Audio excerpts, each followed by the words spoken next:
Well,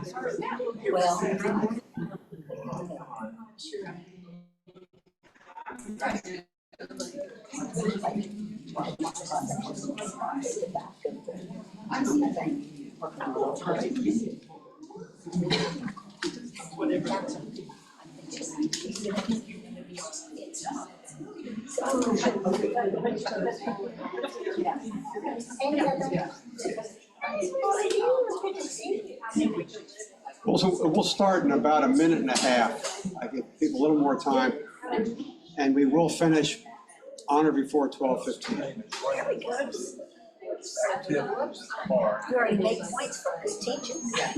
Start properly and ending properly. Literally. That's a good looking tie.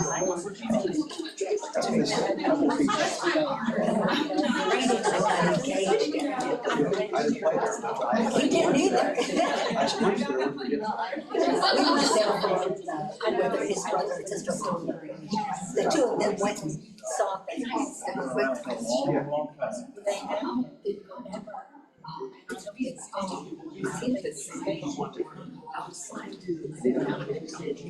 Did he know Jesus? Did he ever have? I know there is a difference.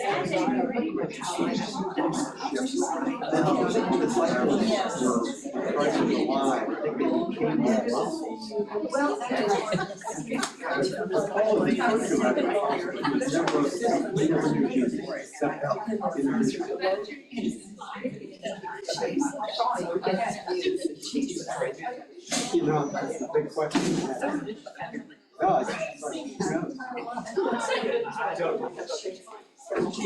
Okay, we're going to begin here. You want to?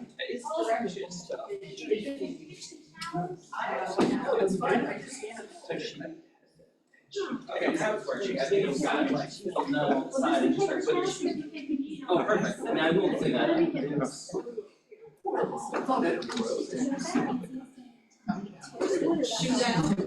Yeah, I was just.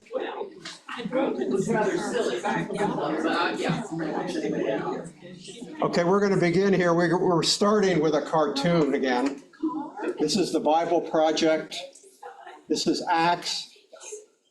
And it's divided in two parts. And this is the second part, which is going to focus more on Paul. So here we go. The book of Acts. In the first video, we watched Luke open the book by showing us how the risen Jesus was exalted as the King of the world. He promised to send the Holy Spirit as his own personal presence to empower his followers to go out into the world and bear witness to the good news about his kingdom until he would return one day. And so the movement began in Jerusalem as the Spirit came and formed Jesus' followers into the new temple promised by the scriptural prophets. But this generated conflict with the leaders of Jerusalem, and so it led to the persecution of the Christians. But the Spirit transformed it into good. It actually became the means by which the originally Jewish Jesus communities were pushed outside Jerusalem to become a multi-ethnic international movement. And the flagship church of this diverse Jesus movement was in Antioch, the largest city in that part of the Roman Empire. So we left the story with Barnabas and Paul serving in the Antioch church, and the Spirit prompts the church to send them on a missionary journey, which opens up a whole new section of the book. The story's about Paul and his co-workers traveling to different cities around the Roman Empire, announcing the good news that Jesus is king. The first mission is into the interior of what's called Asia Minor, found in modern Turkey, and it ends with an important meeting of the apostles back in Jerusalem. The second mission is through Asia Minor and then into ancient Greece. And then the third mission is through that same territory again, and it concludes with Paul's journey all the way back to Jerusalem. Now, in recounting all of these stories, Luke has highlighted a number of important themes by repeating them. So first is the continued mission to Israel. Whenever Paul enters a new city, he always goes first to the Jewish synagogue to share about the risen King Jesus and how he's forming a new multi-ethnic family of God. Now, most often, lots of people come to recognize Jesus as the Messiah, but some oppose Paul. Sometimes they even throw him out of town as a dangerous rebel who opposes the Torah and Jewish tradition. And this tension culminates after the first journey, leading to an important council in Jerusalem. So Paul discovers that there are some Jewish Christians in Antioch, and they're claiming that unless non-Jewish people become Jewish by practicing circumcision, the Sabbath, obeying the kosher food laws, that they can't become part of Jesus' family. But Paul and Barnabas, they radically disagree, and so they take the debate to a leadership council in Jerusalem. Now there, Peter, Paul, and James, the brother of Jesus, they all show from the scriptures and from their experience that God's plan was always to include the nations within his covenant people. So they write a letter requiring non-Jewish Christians to stop participating in pagan temple sacrifices, but they don't require them to adopt an ethnically Jewish identity or obey the laws in the Torah. Now, this decision was groundbreaking for the history of the Jesus movement. Jesus, he's the Jewish Messiah, but he's also the risen King of all nations. And so one's membership among his people is not based on ethnic identity or following the laws of the Torah. It's based simply on trusting Jesus and then following his teachings. And it's this multi-ethnic reality of the Jesus movement that leads us to the next theme Luke wants us to see in the missionary journeys, namely the clash of cultures between the early Christians and the Greek and Roman world. Luke records multiple clashes in Philippi, Athens, and Ephesus. Paul goes and announces Jesus as the revelation of the one true God and as the King of the world, who shows up all other gods and idols as powerless and futile. And his message is consistently viewed as subversive to the Roman way of life, and he gets accused of being a dangerous social revolutionary. These stories show how the multi-ethnic, monotheistic Jesus communities did not fit into any cultural boxes known to the Roman people. The ancient world had just never seen anything like them. And the Christians aroused more than just suspicion. Another theme Luke repeats is how Paul and the Christians are constantly being accused of rebellion, even treason against Caesar, the Roman emperor. People heard Paul correctly. He was announcing that there's another king, Jesus. And they also correctly saw that the Christian way of life was a challenge to many Roman cultural values. But every time Paul gets arrested and interrogated before Roman officials, they don't see any threat, and he's dismissed. These stories show us the paradox that the early church presented to the world. It was a Jewish messianic movement, but it was ethnically diverse, full of communities that treated men and women and rich and poor and slave and free all as equals. And they all gave their allegiance to King Jesus alone and no other god or king. And so their very existence, it turned upside down the core values of Roman culture, but the Christians posed no military threat because Jesus taught them to be people of peace. And so the only crime Paul and the Christians can be accused of is not conforming to the status quo. The book's final section returns the focus to Paul's witness, spreading from Jerusalem to Rome. His final missionary journey ends back in Jerusalem, where his controversial reputation precedes him. He gets attacked by Jewish people who think that he's betrayed Israel, which attracts the attention of Roman soldiers who think Paul's a terrorist from Egypt starting a rebellion, and so he gets arrested. From here, Paul is put on trial, first before the Jewish leaders of the Sanhedrin in Jerusalem, but then before a series of Roman leaders in Caesarea. There's Governor Felix, who puts Paul off for the next governor, Festus, who eventually brings Paul before King Agrippa. He ends up in prison for years, even though at each trial the charges never stick to him, because all he's doing is announcing that his hope in the resurrection has been fulfilled in King Jesus. This is hardly a crime. But at this point, the Roman legal machine can't just turn him away, and so Paul ends up appealing to Rome's highest court. Now, you would think that all this prison time would be a setback for Paul, because his heartbeat is to be on the road starting new Jesus communities. But the Spirit orchestrates everything for good in this book. And so the imprisonment gives Paul time to have his most important apostolic letters written. And these become the way that his missionary legacy is carried on long after he dies. Eventually, Paul was transferred as a prisoner to Rome, and after a terrifying near-death voyage across the Mediterranean, Paul ends up in house arrest in Rome, awaiting his delayed trial. And so he's able to host, in quite a nice house, regular meetings that reach Jews and Gentiles. And the book's final words are about how Paul is announcing the kingdom of God and boldly teaching all about the Lord, Jesus, the Messiah, totally unhindered, all happening right under Caesar's nose in Rome. The unified work of Luke Acts, it does so much more than give us a history of Jesus and the early church. He's showing how the kingdom of God came on earth as in heaven, through Jesus' life, death, and resurrection, through the coming of his Spirit, to empower the church to bear witness from Jerusalem to the ends of the earth. And as Luke has told this story, he's given us scores of examples of what faithfulness to King Jesus looks like. It looks like sharing the good news of the risen King Jesus in word and in action. It means forming diverse Jesus communities where people of all kinds come together, where they're treated equally and give allegiance to King Jesus and live by his teachings. And all of this is done by trusting in the power and the guidance of the Spirit to lead the way forward. And that's what the book of Acts is all about. Here we go. I love the cartoons. So, I'm going to get to the very first. That's the, oh, no. It's the one with Paul. Just the, no.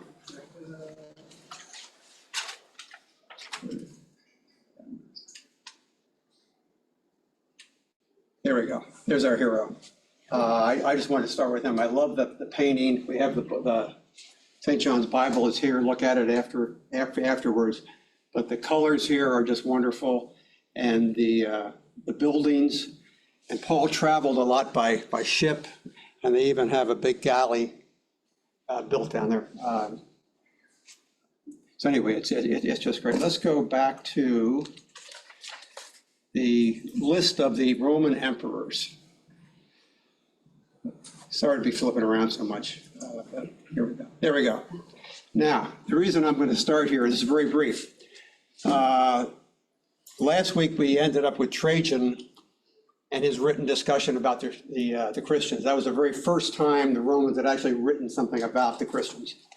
But Paul, I was well after Paul. Paul dealt with Caligula, Claudius, and Nero. And the reason this is important is because it's the Roman relationship with the Jews and Judea. And their overriding desire was to keep peace in the Middle East, as we say it today, but it was in Judea. Caligula grew up with Herod Agrippa. Herod Agrippa was from a wealthy Jewish family. His father was Herod. He sent him to Rome to be educated, and he grew up with Caligula. Herod Agrippa the first was kind of he wasn't a nice person, but the Romans kind of liked him, the Jews kind of liked him, and he kept a lid on everything. So everyone got along. In 44 AD, Herod Agrippa dies, probably got poisoned, frankly. He was in his 30s. And his son, Herod Agrippa II, comes in, and he just didn't have the personality and couldn't keep a lid on things. Claudius is now emperor. Claudius thought he was divine, and Claudius didn't have as much patience for the Jews or for the Christians, but he also wanted to keep a lid on things. Claudius dies, probably poisoned by one of my other heroes in Agrippina, who was the empress during Claudius's reign. Caligula's sister, Claudius was Agrippina's uncle. She married him. Nero's mother. She got murdered by Nero. But anyway, Nero really wanted to keep a lid on the things going on in Judea. So that's why when Paul, the end of the story, when the fire breaks out in Rome, Nero blamed the Christians, and that made the Jews happy because he was blaming them and not the Jews. So anyway, so that's the story, but that's the backdrop here. That's why Paul probably, timing-wise, had the first Herod Agrippa lived, he probably could have kept a lid on things, but he didn't. And Nero was forced, or whatever reason, decided that he was going to deal with the Christians in this manner. Paul happened to be there in 64 AD. The fire goes on. A few years later, Paul finally gets his hearing and gets executed. The Jews didn't want him alive, frankly. All right, so let's go to another slide. This one here we showed last week. the main thing here is the timing. This is a big chunk of time here. So Christ dies in about 31, 32. Paul road to Damascus, 33, 34. Paul doesn't take his first mission trip till 47. So when he went places and like to Antioch, he stayed there for a while. And it was in Antioch where he developed his view of things. Christ had been viewed by the people that knew him as a healer and a teacher. And Paul's view was the importance of Christ was his death and his resurrection. And Paul started using the cross as the symbol of the death. So, but this took years to develop. This wasn't just a brainstorm overnight. Went on for a long time. Okay, now we want to go to a map.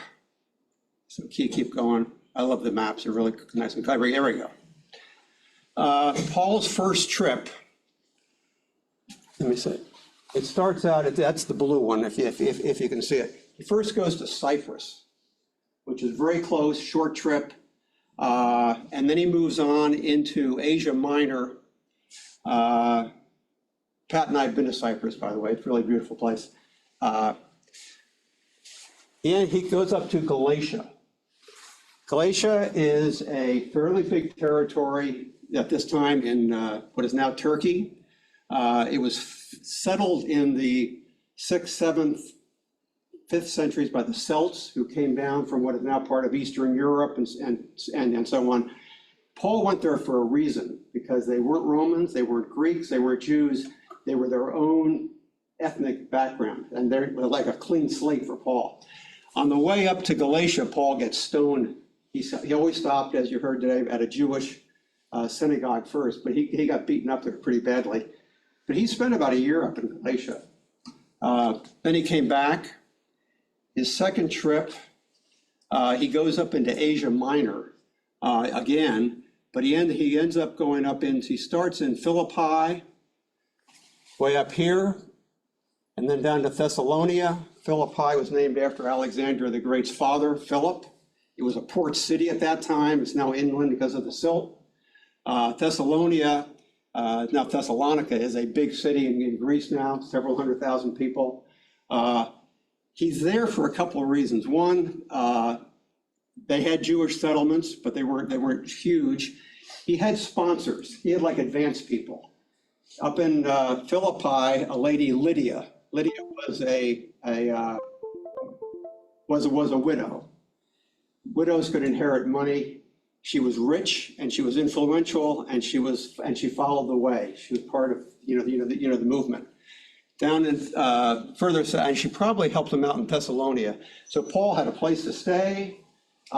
She introduced him. She got him to meet people, and he stayed there for a while. Then he moved down to Thessalonica. Then he moved down to Corinth, where he had another lady, Priscilla. She helped him out. Again, she had quite a bit of money. Not sure whether she was a widow or how she got it, but most likely a widow. That was the best way for a woman to have her own wealth, was to be a widow. And Paul stayed there for quite a while too. And then he moved over to Ephesus. He actually got kicked out of Corinth.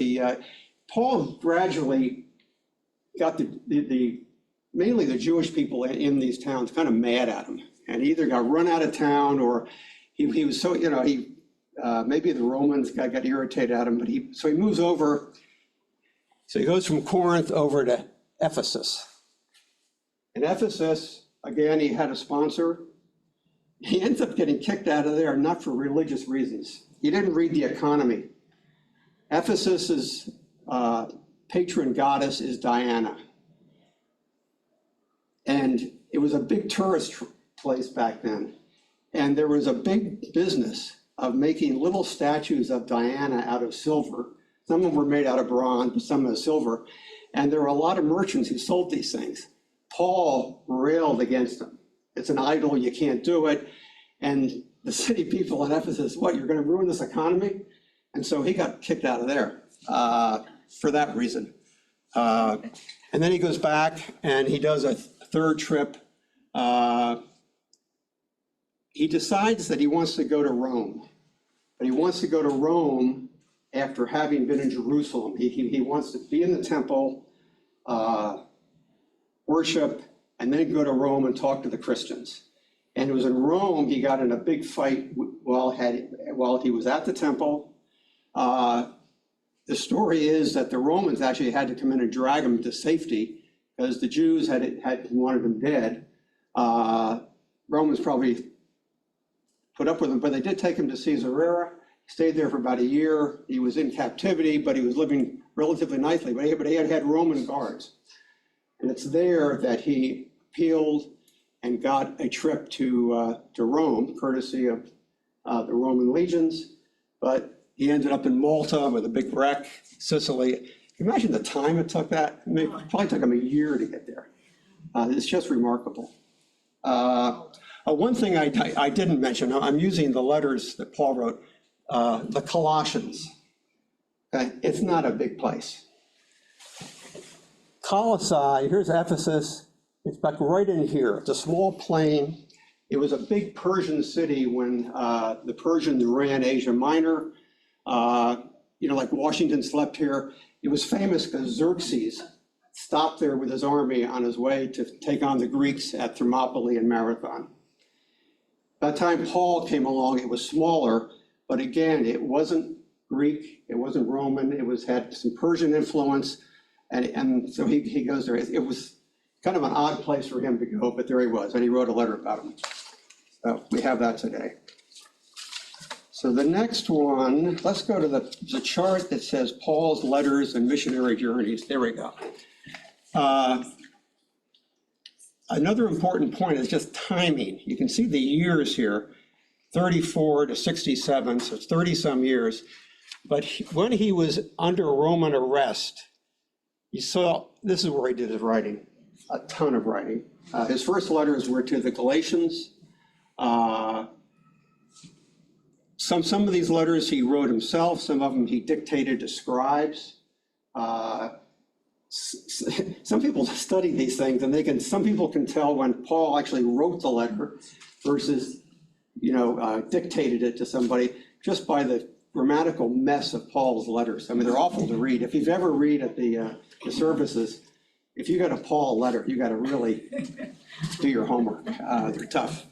But Galatians was the first one, and that's where he started to recognize some trouble or some challenges. I won't say trouble, just challenges.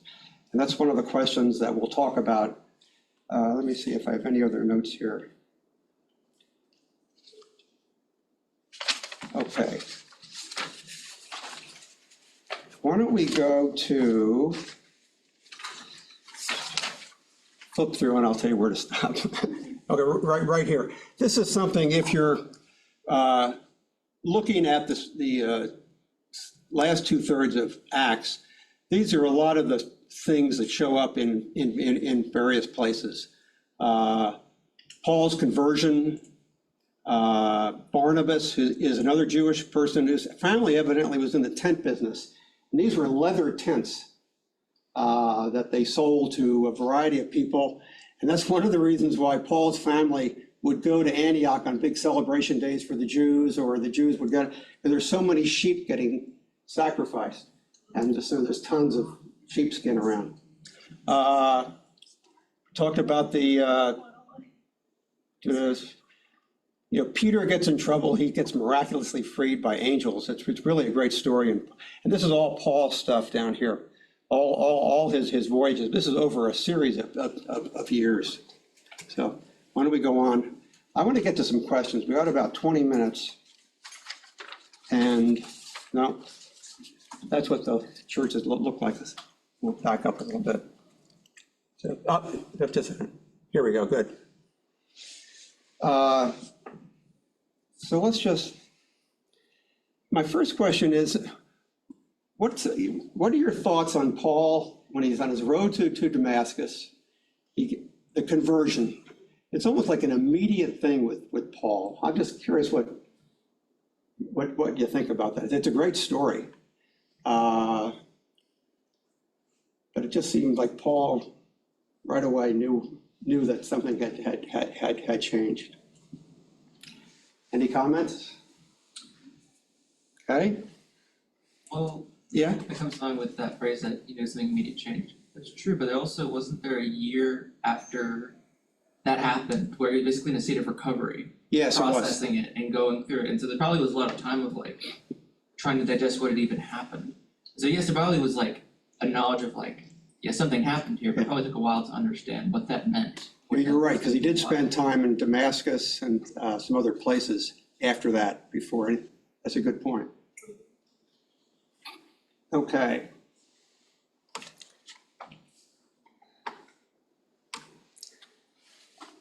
We talked a little bit, I think, in the Bible project about the Paul and Peter and the law. That seemed that became a big deal about whether you were could be a Christian without being Jewish.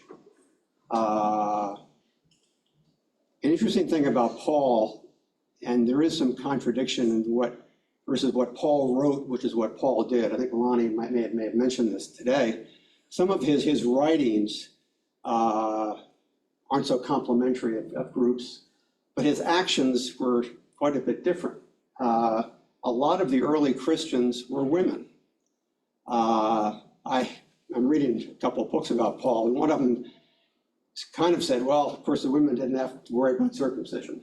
So maybe that was the reason. A little bit of humor. But there were a lot, probably, this book said probably more than half of the early people who followed the way were women. And Paul relied on women, as I mentioned, in visiting his cities. I mean, he was, and I think his letter to the, one of his letters, his letter to the Romans had to be delivered somewhere, and there was a deacon, was it Phoebe, who was given the honor of delivering this letter. So anyway, but there is kind of, Paul can appear to be contradictory, for sure. Steve, Yes. when I took EFM, which was, I don't know, 10 years ago, I remember when we were studying the New Testament and the letters of Paul, one of my classmates made the statement, Paul invented Christianity. Well, of course, I don't believe that, but I think without Paul, Christianity may not have flourished. I mean, it was allowing people into the church without having to adhere to the old Jewish law that I think opened it up to a large number of people that otherwise would have been excluded.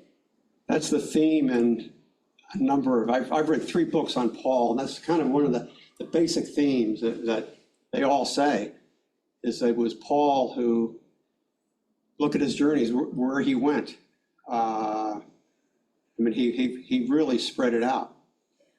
Well, and also, I remember in that class, we were looking at some of the troublesome passages about women and marriage and so on and so forth. And we were reminded that Paul was writing in the expectation that Jesus would come back any minute. Correct. It was imminent. So don't get married, don't do that because he's fixing to come. And also the more misogynistic passages appear to have been written or added by scribes who later were copying down the books. The things that are troublesome to women's livers like me. Actually, one of the points you just made, and I forget if it was something to the Galatians or to another group, but one of these church communities had come under some criticism from other people in the town because the Christians there had just stopped functioning. They stopped working. They weren't doing anything because they were thinking that Christ was coming back like the next day. And Paul wrote a letter to one of them saying, hey, it may not be tomorrow, but he's coming, so you better get back to work. But he had to admonish them to maybe take a little more perspective on, it's not coming tomorrow, and we're still waiting. Yeah. Our minister in Massachusetts, in the communion, Christ has died, Christ has risen, Christ will come again. And he said a few times, how do we know? Maybe he's here. Anyway, but you're right. That was frankly an important point.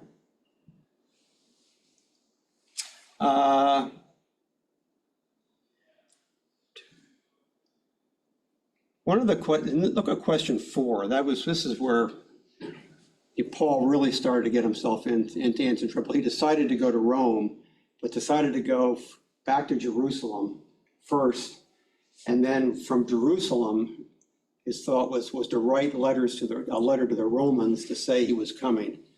And I don't know much about the Roman Christian community before Paul, but Paul clearly thought, someplace that he had to go.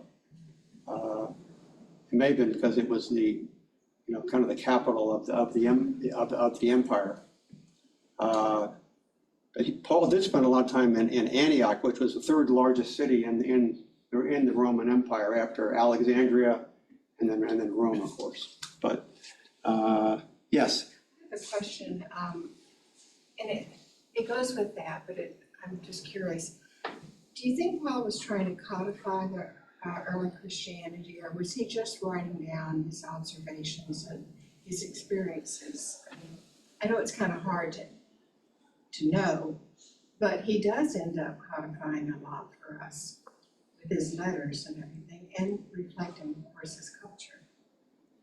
I think he did both. I think he had, because of the time frames here, and there was a good point about, he just wasn't doing this spur of the moment. He had a lot of time to think about it, to stay in one place.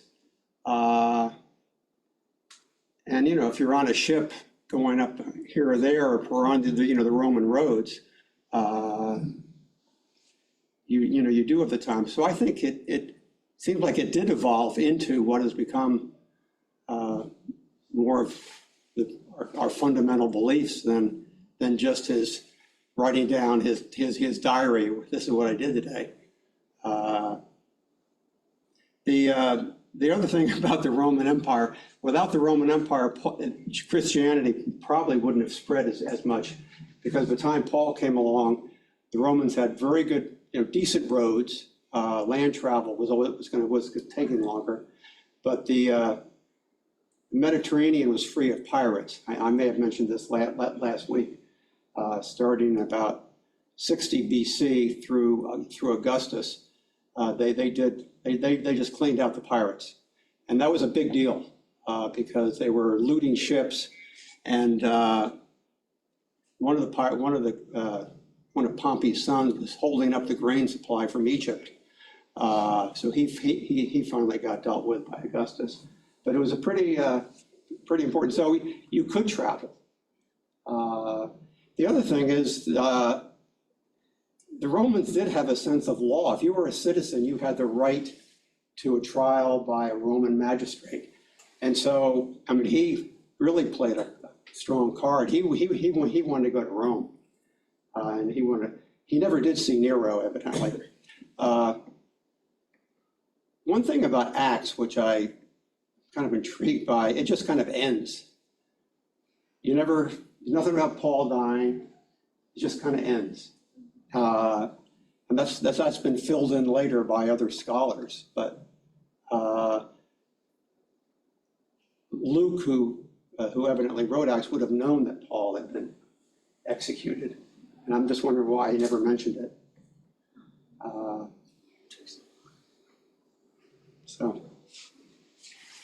I think from a thematic perspective, Yeah. having it go from a baby in a manger, and that narrative at the beginning of Luke, up to now we have Paul in the capital of Rome teaching, what was the phrasing? Unhindered. It's like this, from a very low class position, all the way up to the capital of this entire empire, where the truth is being taught unhindered. I feel like there's a strong thematic strength and ending on that note. Yeah. Because You were using the word unhindered. Yeah, was that Yeah. the right word? Yeah, no, that's an interesting word because while Paul was, quote, under arrest by the Romans, he had a heck of a lot of freedom. He had his own apartment evidently, which was, supposed to be pretty nice. He had dinners, he could talk to people. He actually took some trips. One of Paul's long-term goals was to get Christianity into Spain. Spain and what was then Lusitania, which is now Portugal. And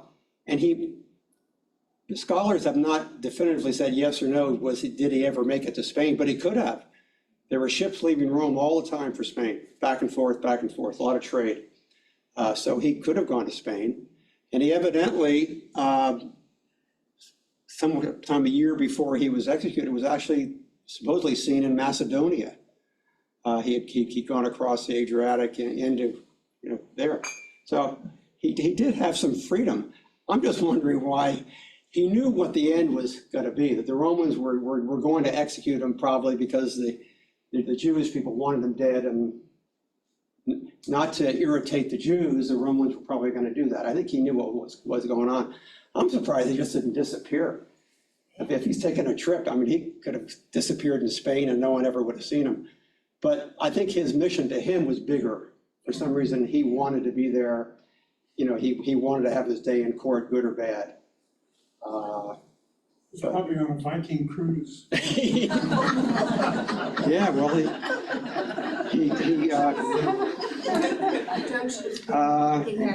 Don't you think he had a sense of mission, though? what's that? I'm sorry. Don't you think he had a sense of mission? Because, he did travel so much with a point. He didn't Yes. just show up, on vacation. And Asia Minor, or as my Georgian mother would have said, Asia Minor. Asia Minor increase. Because that's the most important part of that part of the world. Yes. And with the water, there's really no problem in traveling. It doesn't take long in the Mediterranean to get somewhere. So, if it had been in the Russian steppes that this had all happened, we would have heard about it for a lot longer time. Yeah. Because you couldn't travel freely, so. No, I think you're right about Paul's mission. He knew what he was doing in terms of that. So, Is the phrase, to live as Christ and to die is gain? I feel like to his whole MO was spread the gospel or die trying. If he died, then cool, I get to be with God, happy for it, but I want to spread the gospel while I'm here. yeah. Yeah, if he was calling it the way, the Gospels, of course, got written after pretty much after Paul had died. But yeah, let me just check my notes here, see if I have anything else to say.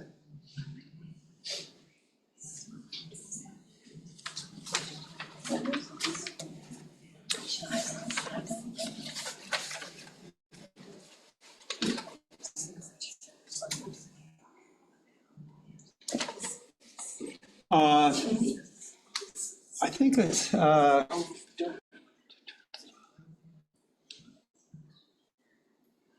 think that's it. I think what happened after Paul died, or about the time he died, there was the Jewish revolt. It happened in 66.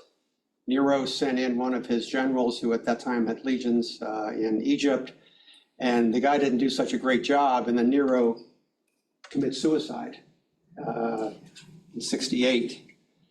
And in the end of 68 through 69, there were 4 different emperors until Vespasian came in. And at that point, Vespasian decided he needed to finish what Nero had begun, and he sent his son Titus, who was a general, into Judea, and by 72 had essentially wiped out Jerusalem. It was really ugly.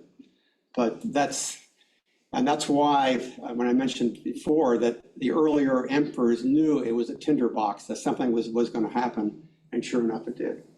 So I find Paul to be fascinating. I'm fascinated by someone who has such a passion for something and is just relentless in just getting it done. He was just remarkable that he wanted to spread the word. So back to your point, would there be Christianity without Paul? That's one of the themes that shows up in some of these books, would there have been Christianity without Paul? Well, that's for a Lonnie sermon. Is it controversial that Paul met with Jesus somewhere, in some way along the way? That he Or what? is That, it controversial Yeah. as whether or not Paul ever met with Jesus? no one has ever said he ever did. He had his vision in, Jesus visited him on the road to Damascus from above. But there's I've never seen anything where any of the scholars or whatever said that Paul knew Jesus. Ironically, Paul was evidently around when Stephen got stoned. He was one of the first deacon. But I've never seen that. The fact that he went into desert area for some time afterwards would indicate that perhaps he had visited Jesus. Yeah, Instructed it. go back to the map, just so you can see how close things are here. Here we go. So Paul is from Tarsus.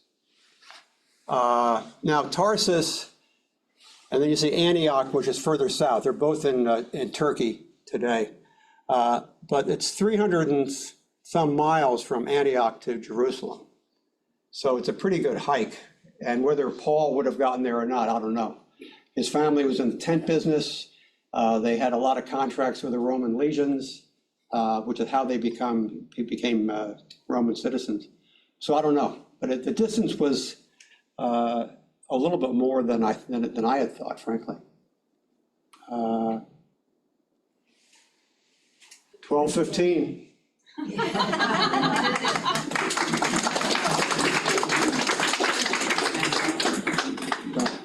Thank you all for coming. I really enjoyed this.